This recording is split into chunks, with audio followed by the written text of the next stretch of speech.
the only way to get experience owning and running a business is owning and running a business. And so, you think about folks who start their own business, and there's that little bit of ego in them that's like, oh, I could do things a better way. Sure. Something about me is different, that I can make these things better. Yeah.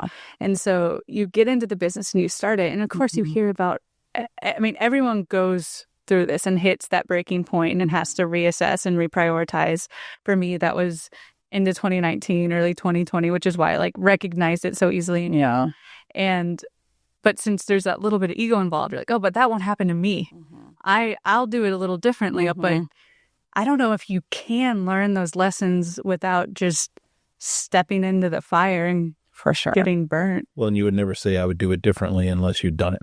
Yeah, that's true. Right. That's true. And the other thing, I think, from a medical standpoint is you think there's no way a medical practice could ever fail, but I mean, now, of course, I know so many medical practices that have failed. I've made a lot of connections in that world too. And the irony with my business, and again, knowing very little still about business, you all are probably going to recognize this, but the irony was that I had many, many more patients than I could handle. It was not a situation of not having enough, quote, customers. I had more than I could handle.